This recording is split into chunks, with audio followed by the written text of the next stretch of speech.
Megastar Shakib Khan যে এই যে গোল্ডেন ভিসা পেয়েছে সত্যিতে আমাদের গর্ব লাগে, কিন্তু গর্বর চেয়েও যে বাংলাদেশে যে ঘটনাগুলো হইতেছে আমরা যে আজকে 12 দিন পর্যন্ত ফেসবুক পাইতেছি না, এইটা বস যে সাকসেস হয়েছে সেটার সাথে সাথে আমরা যে এই যে আমাদের যে বাংলাদেশে যা হইতেছে এটা সত্যিতে আমাদের খারাপ লাগতেছে।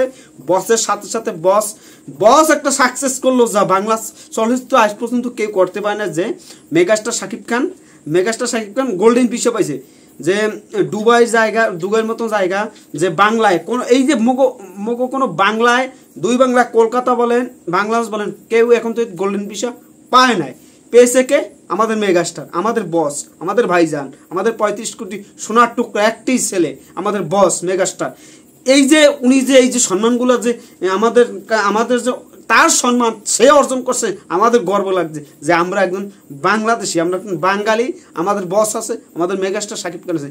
এই যে তার যে সাকসেসগুলো আমাদের সত্যি আমাদের সাকসেসগুলো যদি এইরকমভাবে যদি নষ্ট হয়, ধূলিসাৎ হয়ে যায়, আমাদের ফেসবুকে যে করতে আছে আমাদের যে সাকসেসগুলো ধূলিসাৎ হয়ে যেতেছে, আমাদের ফেসবুকের যে সমস্যা শেষ সমস্যা যে সমস্যাগুলো আমরা দেখতে পারতেছি।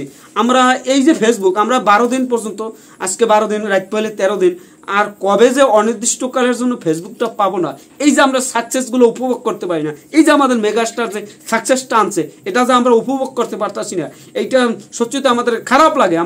আমাদের ফেসবুক না থাকলে একদিন ভাত না খাইয়ে রইতে পারে, কিন্তু ফেসবুক ছাড়া রওয়া সম্ভব না। এটা হচ্ছে যারা ফেসবুক চালায়, যারা নেট চালায়, যারা এই দেখেন আপনারা প্রবাসী যারা আছেন তাদের কি কষ্ট, ফ্যামিলির সাথে কথা বলতে পারছে না, হোয়াটসঅ্যাপ নাই।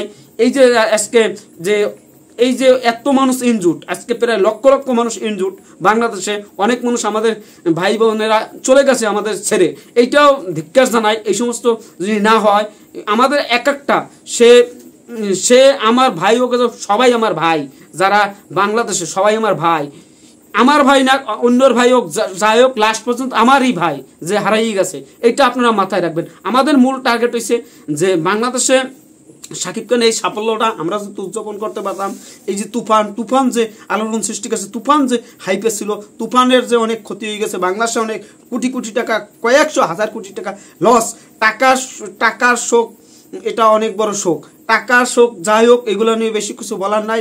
বাংলাদেশে যে এত জিনিস পুড়িয়ে দিয়েছে, এগুলোও ধিক্কার জানাই, যে একটা জিনিস করতে অনেক কঠিন, তছনছ করে ভেঙে দিতে, পুড়িয়ে দিতে লাগে 5 মিনিট 10 মিনিট। এইটা হচ্ছে মূল কথা। আমরা এগুলা যদি বলি সারাক্ষণ বলতে পারবো যে এই যে বাংলাদেশের পরিস্থিতি এবং শাকিব খান এই যে তুফানের সাকসেসটা আরও ডাউন হয়ে গেল।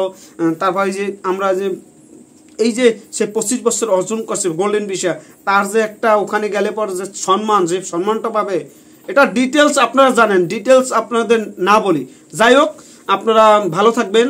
এখন আর কি করা আছে, আমরা নেট পাইতেছি না, ফেসবুকে ঢুকতে পারতেছি না, এর সেই দুঃখ কিছু থাকে না। 12 দিন মানুষের আগে সময় টিভি ছিল না তখনও মানুষ বাঁচতে পারছে, আগে সময় কারেন্ট ছিল না তখনও মানুষ বাঁচতে পারছে, তখন ল্যামাঙ্গাই ছিল, তখন আলাদা বিষয়। কিন্তু এখন ল্যামাঙ্গাই থাকলে বা চোখে ধরে না এসে, এইটা আপনাদের বুঝতে হবে। কিন্তু কারেন্ট না থাকলে বা এই কারেন্টের সে ফেসবুকটা বা ফেসবুক, ইনস্টাগ্রাম, হোয়াটসঅ্যাপ এগুলো থাকা জরুরি। যাই হোক, বেশি কথা বলতে পারবো না। যারা এই ভিডিওটা দেখতে পাচ্ছেন, ফেসবুকে তো দিতে পারবো না, ইউটিউবে যাবে বিজয় সাকিব অথেন্টিক খবর জানতে সাবস্ক্রাইব এবং ফলো দিয়ে সকল সাকিবের মধ্যে ছড়িয়ে দেন, প্রতিবারটা এরকম হোক।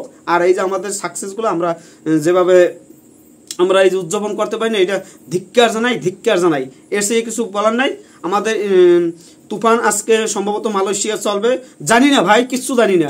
বাংলাদেশের পরিস্থিতি এখনো ভালো হয় নাই। সবাই ভালো থাকবেন। আবার আপনাদের সাথে কথা হবে, আড্ডা হবে, ধুমাই আড্ডা হবে। আজকে রাত 10টার সময় আসছি আপনাদের সাথে ফেসবুক লাইভ কবে যাইতে পারি জানি না, ইউটিউব লাইভে 10টার সময় আসতেছি।